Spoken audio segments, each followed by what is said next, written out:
What's going on, everybody? Welcome back to another video. Hope you're doing well, feeling great, and enjoying freedom. It's a great day to have a great day. Today, I wanted to talk about the decline that we are seeing when it comes to consumer spending. More specifically, I wanted to compare and contrast nominal spending to inflation-adjusted spending. We're going to get into it, but really quick, just in case you're new, make sure to subscribe for daily videos, subscribe to my second channel for weekly videos, get yourself some DYDSS merchandise to help support the channel, come and join us in the Precious Metals VIP Club for giveaways, live streams, deal alerts, and a whole lot more. Also, by the way, I have a giveaway going on right now, and it ends on July 1st, so join before then. If you want to get entered, that's all you have to do. Simply be a VIP Club member, and you're automatically enrolled in the giveaway. And of course, make sure to go and get your 6 free stocks by downloading Webull and funding your account. Refer one friend to the app by the end of the month, and they're going to give you 10 free random stocks. Refer 3 friends to the app by the end of the month, and they're going to give you all the way up to 15 free shares of Apple. You have 3 days left, so capitalize on that while you can. Everything will be linked in the description. So today is Monday, June 27th, 2022. The current spot price of silver as I'm filming the video is $21.52. It's up 38 cents today so far, or up 1.8%. A solid green day for the beautiful white metal. Spot price of gold is $1838.30. It's up $11.90, or up 0.65% today so far. Strong green day for the beautiful yellow metal as well. And of course, the gold to silver ratio is in the 85-to-1 range. But of course, that's as I'm filming the video at like 4:30 in the morning, not as I'm editing, posting, or as you're watching. So head on down to the comments and let me know the date and time you're viewing the video and what the current spot price is for you. I'm always curious. Alright, so in today's video, I wanted to start off by talking about something I was looking into over the weekend. And the more research I did, the more interesting it became. We all know that we are seeing a decline in economic growth this year.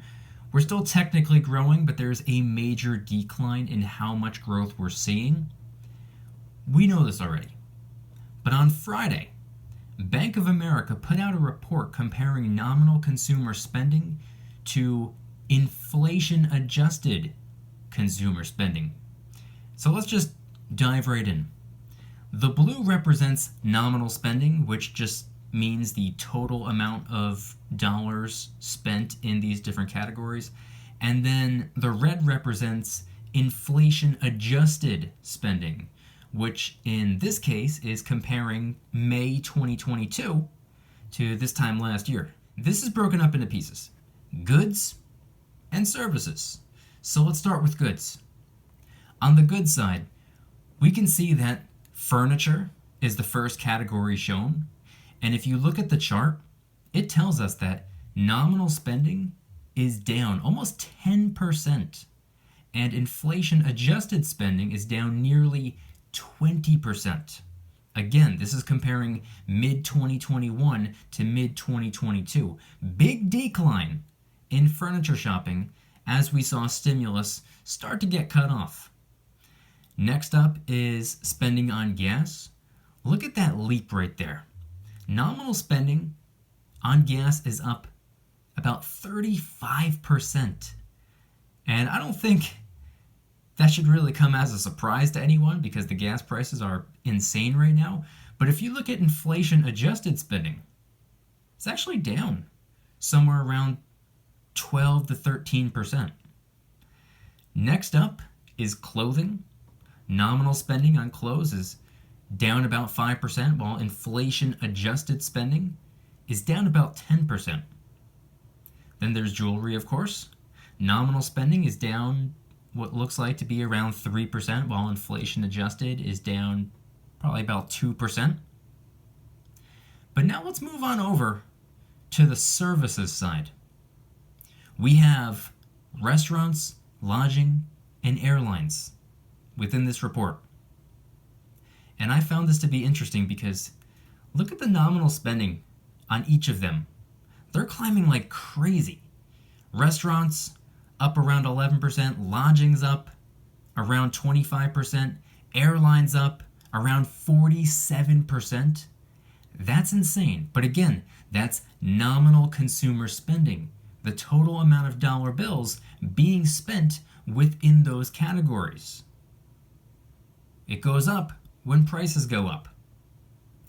If we look at inflation adjusted, we can see that the growth isn't anywhere near close to that.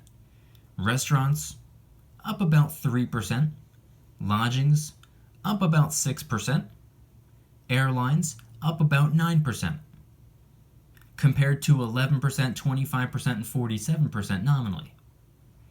The reason for this is because at the moment, it's more so the wealthier individuals spending in those categories.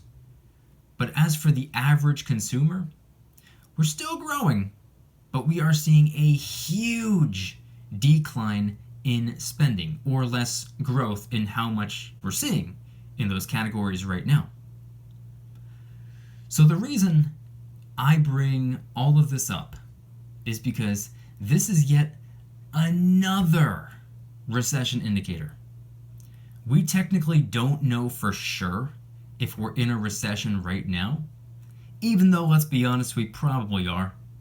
We'll find out for sure at the beginning of the third quarter information regarding Q2 GDP, because remember, a recession by definition is 2 consecutive quarters of negative GDP growth.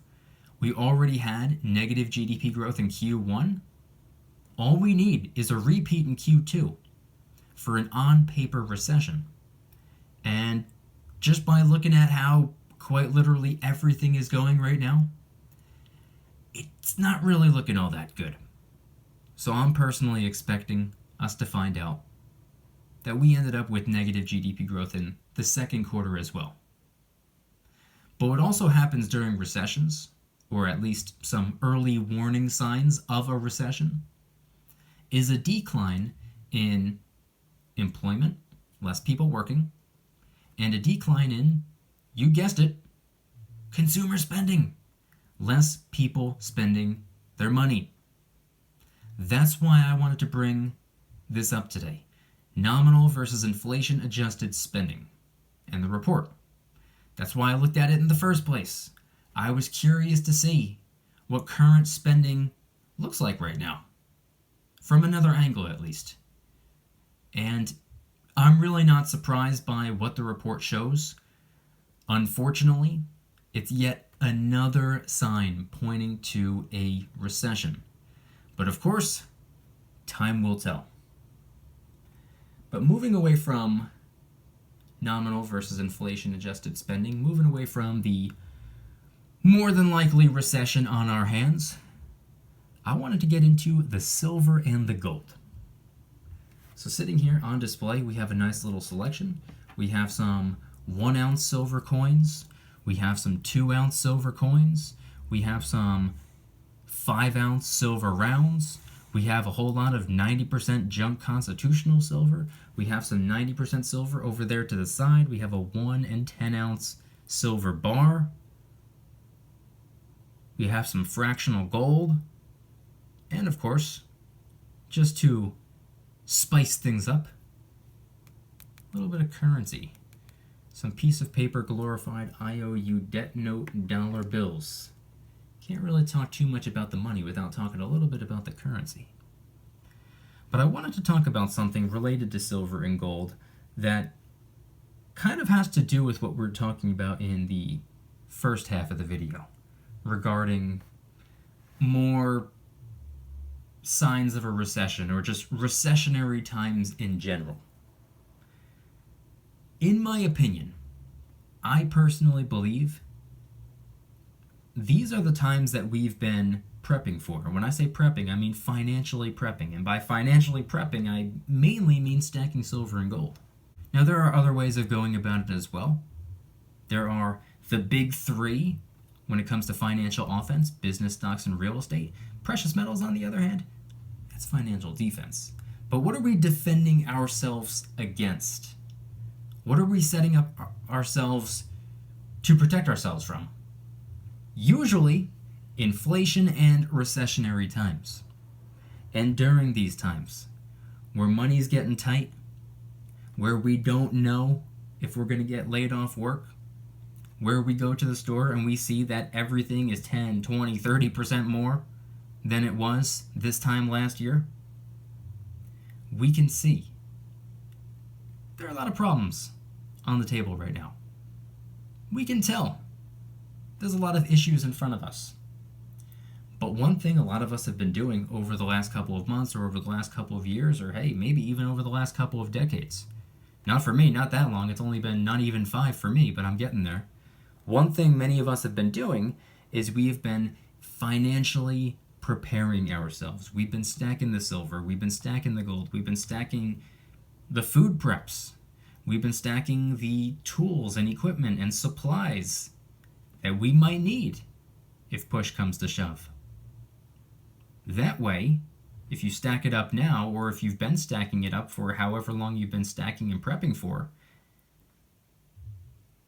you might not have to be in such a tough situation when you need the food or when you need the supplies. Because what do most people do when they need food or they need supplies? They run to the store. Most people are not prepping. Most people are prepping for 1 week. They buy 1 week's worth of groceries. 6 or 7 days go by and they're back at the store.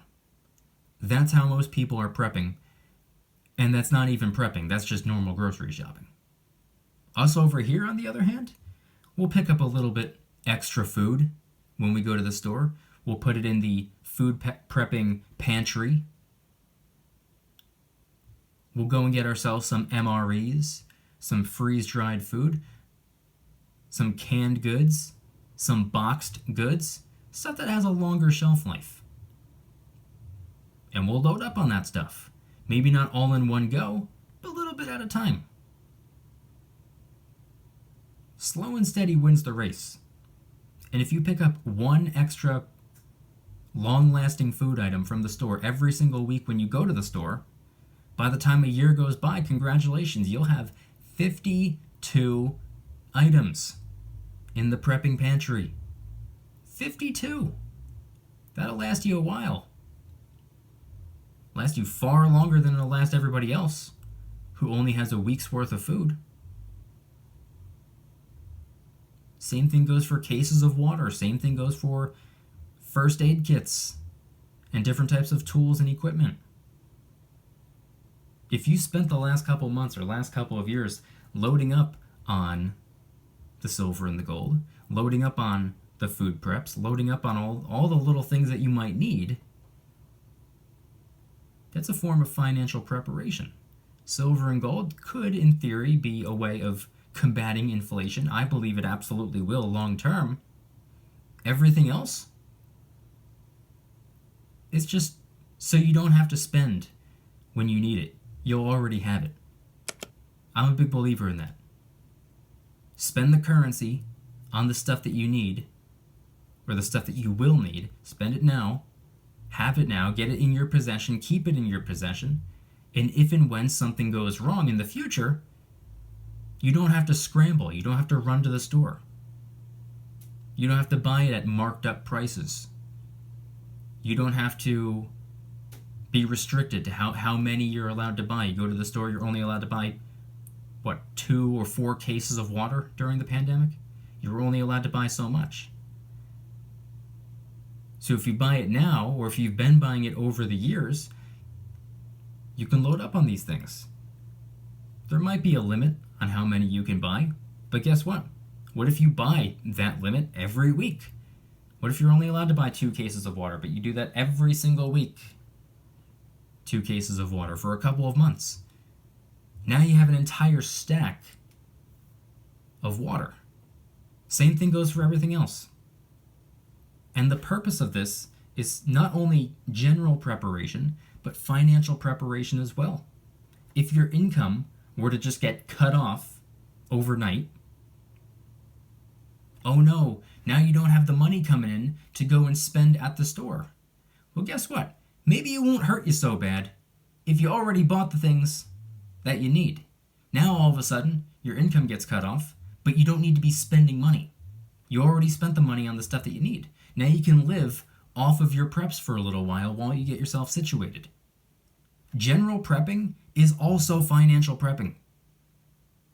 Buy it now before the shelves are empty. Buy it now before the prices go up. Buy it now before everybody's at the store fighting for these things. You'll already have them. And very similar could be said about the precious metals as well. Very similar can be said about the silver and the gold. Because you want to know how the precious metals, you want to know how this stack can help you out when times get tough. If you absolutely need to, and this is like a last resort type of thing, this is not something that I would want to do, and it's not something that I would recommend anybody does, but it's nice to be able to do it if push really comes to shove. You can dip into the stack.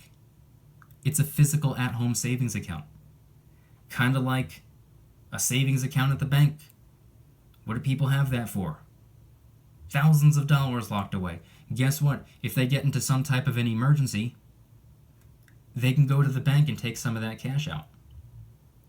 Granted, they're being eaten alive by inflation, and the interest rate at the bank is kind of a comedy show if you ask me, 0.001% or whatever it is.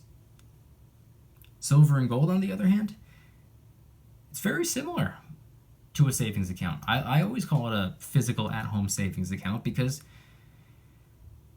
you can get your cash out of it just as easily as you would an ATM.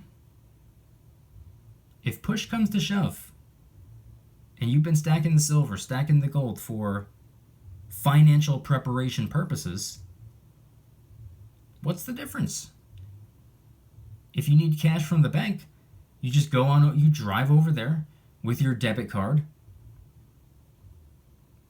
hit the ATM. Well, if you have the silver and gold, instead of driving on over to the bank, drive on over to the coin shop. Instead of bringing the debit card, bring a portion of the stack, bring a silver bar, and just trade it for cash. The same way you traded your cash for the silver bar in the first place. That's why I always encourage people to be a regular customer at their local coin shop. You'll never hear me say to support these big online precious metal dealing websites. I've never said that before. I get very, very little silver and gold online nowadays.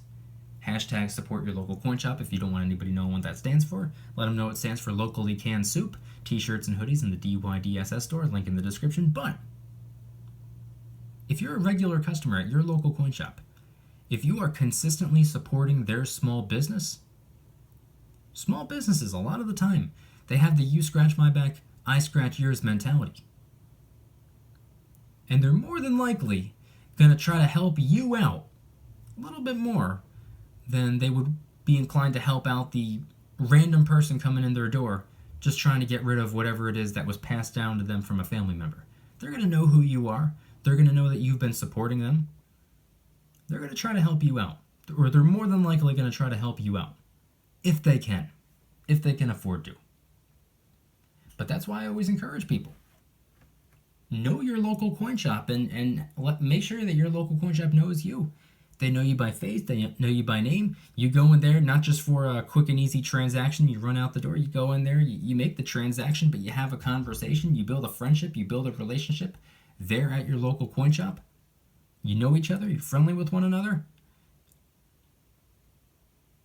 At this current point in time, you're the buyer and they're the seller. But if and when the tables ever turn, you're going to want there to be a foundation there. You're going to want there to be a friendship there. Because now all of a sudden they're the buyer and you're the seller. And guess what?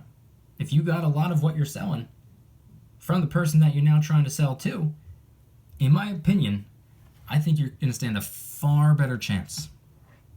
But I want you guys to head on down to the comments and let me know anything and everything related to today's video topic. When it comes to the decline in spending that we're seeing right now, do you view that as a bad sign? Do you view that as a recession indicator?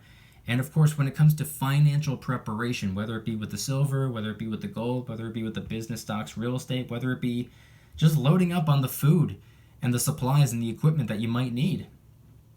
What are your thoughts? How are you stacking? How are you prepping? Head on down to the comments and let me know. If you guys like today's video, please hit that like button, subscribe if you're new, subscribe to my second channel, which is my backup channel for exclusive weekly content. Go and get yourself some DYDSS merchandise to help support the channel in the biggest possible way. We got t-shirts, hoodies, stickers, coffee mugs, and a bunch of different designs. A lot of the products are helping us raise some funds and awareness for different charity organizations, by the way. DYDSS store will be linked in the description. Come and join us in the Precious Metals VIP Club, which is where I do giveaways every single month, live streams multiple times a week, deal alerts on silver and gold almost every single day. You can watch all of my videos early and commercial free, and every Saturday morning I post a brand new vlog, and there are a ton of other perks as well. VIP Club link in the description. I guarantee you the value exceeds the cost. And of course, last but not least, make sure to go and get your 6 free stocks by downloading Webull and funding your account. Normally it's 2. They bumped it up to 6 for this month only, so capitalize on that while you can. You have 3 days left to make a deposit of any amount. It could be as little as a penny. It still works. It still counts. You still get your 6 free stocks. And if you refer 1 friend to the app by the end of the month, again, only 3 days left, so move quickly, they're going to give you 10 free random stocks for the referral. It's part of their advertising budget. Rather than wasting currency on billboards and TV commercials, they reward their users for helping them build their app with them. And you can do this 10 times, by the way. If you refer 10 friends, you get 100 free random stocks. 10 each. And then, of course, if you refer just 3 friends to the app by the end of the month, not only are you going to get 30 free random stocks, again, 10 each, but you're also going to get up to 15 free shares of Apple, each worth about $140-ish right now. You might win all 15, maybe you'll win 10, maybe you'll win 1. It's completely random. You get what you get and you don't get upset, but you're getting something out of it no matter what, so you're winning no matter what. Don't pass up on an opportunity. Webull link in the description. Time is running out. If you don't want the stocks, go and get them anyway. They're free. Then just sell them. Congratulations, now you have the cash to go and get you some silver or maybe some gold if that's what you want. Webull link in the description. And I want you guys to head on down to the comments and let me know once again, what are your thoughts on everything shared in today's video? When it comes to comparing and contrasting nominal consumer spending to inflation-adjusted consumer spending, is this a report that you've looked at as well? Is this something that you familiarized yourself with? If not, I encourage you to do so. It's the Bank of America report. It just came out on Friday. Go check it out. Read the whole report. Don't just read the page that I just showed off. But what are your thoughts on that right there? Are you surprised by the massive decline in spending that we're seeing? And of course, do you see it as, once again, another recession indicator? And on top of that, how are you financially prepping right now? Are you stacking the silver? Are you stacking the gold? Between the two metals, which are you focusing more on at this time? And of course, are you food prepping? Are you loading up on the food, the water, the different first aid supplies and other types of equipment that you might need? Are you loading up on these things as a means of not only general preparation, but financial preparation as well? Head on down to the comments and let me know anything and everything related to today's video topic. Thank you guys so much for watching. See you tomorrow. Don't you dare stop smiling. Peace.